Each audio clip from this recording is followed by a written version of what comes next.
Piano Comics presents 5 activity pages for G minor scale. You can find and download those pages for free on our website. Now let's get started. Again, our first page has to do with a little bit of theory, some food for thought. And here we see what is the relationship between G minor and G major scale. They, as we call it in music, are parallel scales. So what is their common thing? I like to give an example between, let's say, two famous people, Michael Jackson and Michael Jordan. What is their common thing as people? Their only common thing is their first name, nothing else. They have a different last name. That means that they have a different DNA, different key signature. It's another key signature for G major, which is F sharp, and a totally other key signature or DNA of G minor, B flat and E flat. So the only thing that parallel scales have in common is their first name, G minor, G major, or C minor, C major. Minor and major is their last names. They have nothing else in common. It's a different DNA, different key signature. C minor has 3 flats, B flat, E flat, A flat, and C major has no flats, no sharps. As always, at the end of the page, we give some questions for our students. And here we also remind them of the relative scales. The first question is, what is the parallel scale of C major? We've mentioned that before. It's C minor. They only share the same name. Different last name, major, minor. Second question, what is the relative major of G minor? Here we have to remind our students how to find from a minor its relative major and why they are relatives. What do they have in common? What is their relationship? They share some common DNA, the same key signature. G minor comes from B flat major. And how do we find this? We have to go up if we have a minor, 1 step and a half or 1 tone and a half or 3 semitones to find its relative major. Or if you turn around the question, what is the relative minor of B flat major? You have to step down 3 half steps or 1 step and a half to find the relative minor of the B flat major. Now, third question is what is the key signature or DNA of D minor? Again, you will either have to find its relative major, or if you already have played enough pieces and scales from D minor, you already should know that it has only 1 flat, B flat. Now, the fourth question is, one scale has key signature as a sharp and a flat. Is this statement correct?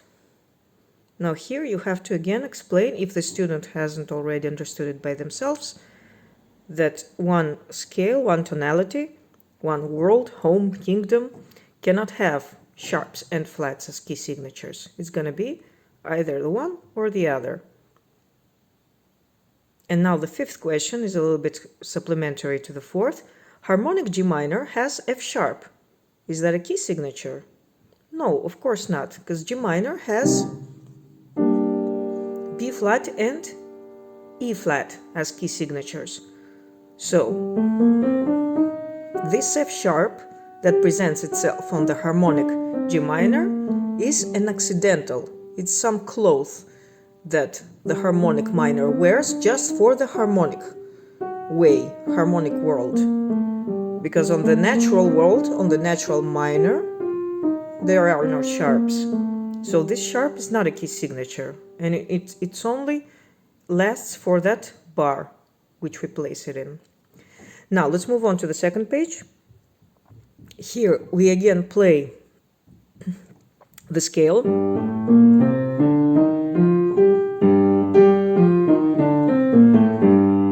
But at the end, I add the fifth step, which is very important for students to get used to with their finger memory, how to find it, and also with their eyes. And why is that? This is our tonic, our king.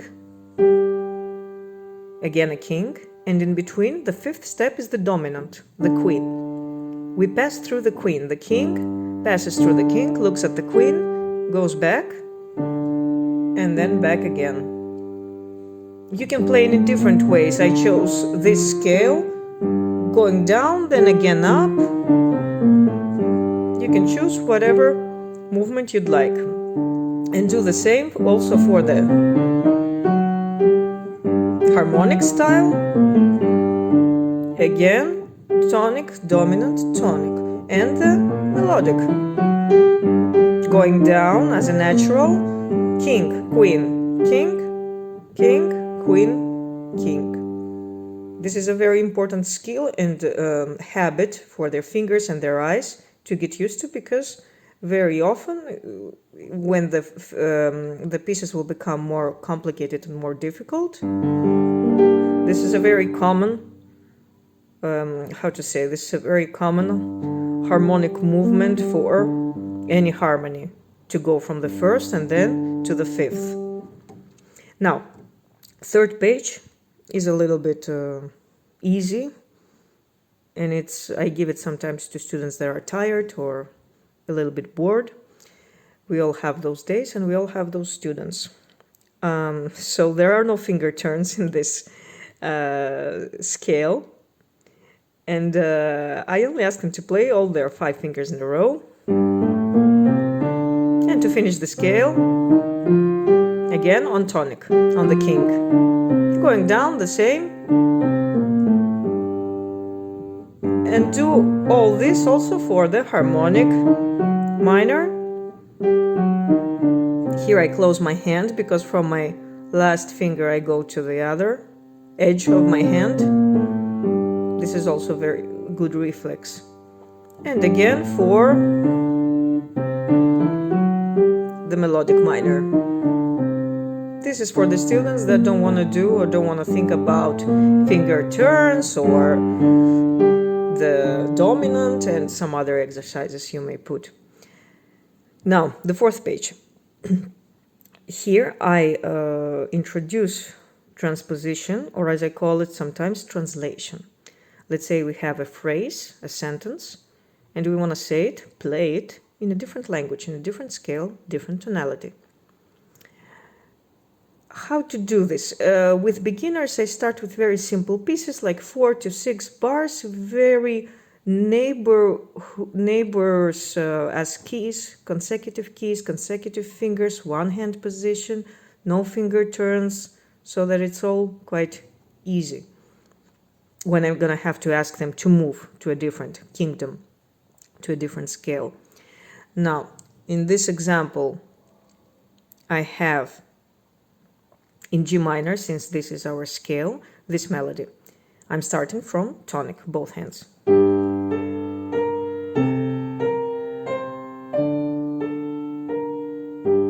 Of course, they can play it much slower. Then I ask them have to have in mind always the key signature. I won't put any accidentals. No need for that, neither many jumps or finger turns. I ask them to look at the common things that both hands have. I ask them to focus their attention on the easy things. What are the easy things here in this melody? Both hands starts on G key. Then the first bar has 3 consecutive keys with consecutive fingers. Then again the second bar starting from the second key, again 3 consecutive keys. The left hand has to think a little bit. For first step, fourth, fifth, first, which is actually a perfect cadence. Tonic, subdominant, dominant, tonic. Again, one hand position. Consecutive keys, only a small jump, so here they have to pay attention a little bit for the left hand. Again, common keys on the third bar on both hands. And the only difficult thing here is this jump from D to A, from the fifth, from the dominant to the second key. And again, the easy part is that both hands finish on the same key. In the transposition exercises, I advise my students they can do as many mistakes as they want. It's not Prima Vista until they find the correct sounding. Even if some students are struggling with key signatures, I let them find the correct sound just by trial and error. Let's say now we want to transpose this phrase onto A minor, which is the easiest because it has no key signatures. Again, starting both on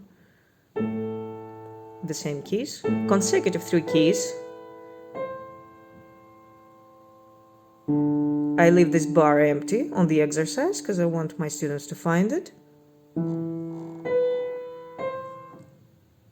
I won't do the ending, although you've probably seen from the camera what they should do. Again, I don't give them the ready exercise. I don't play it, and for them to imitate it, they have to think and find it, either by ear or just by counting the keys. We'll accept anything. We have beginners. Again, from E minor, this is a very, poor score because I didn't put almost anything, only the last bar, 2 keys that are the same. And now, finally, our 5th page, let's wrap it up. We're playing the chords of G minor with their inversions. Now the 3 voice arpeggios.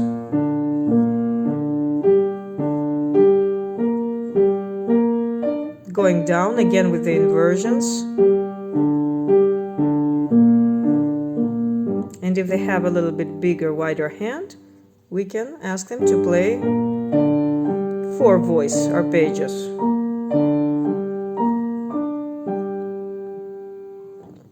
I won't play it at the...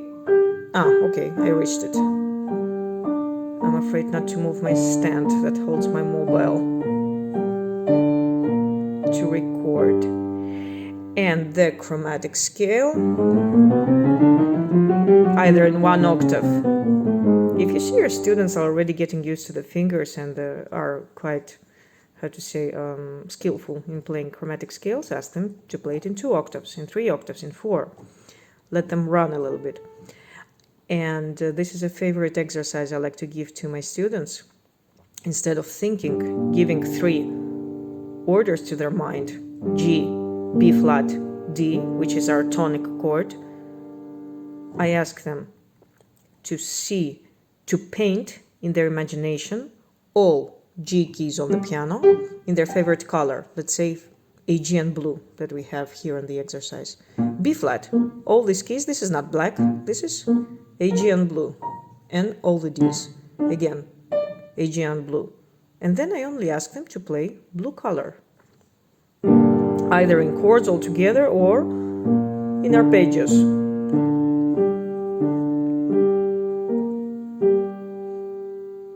This way our piano has 3 colors, the white, the black keys, and the keys that we need for the harmony that we're practicing in the color that we chose.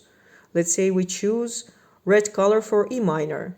This is the basic chord of E minor, so all the E's on the piano are going to be red, all the G's on the piano are going to be red, and all the B's on the piano are going to be red.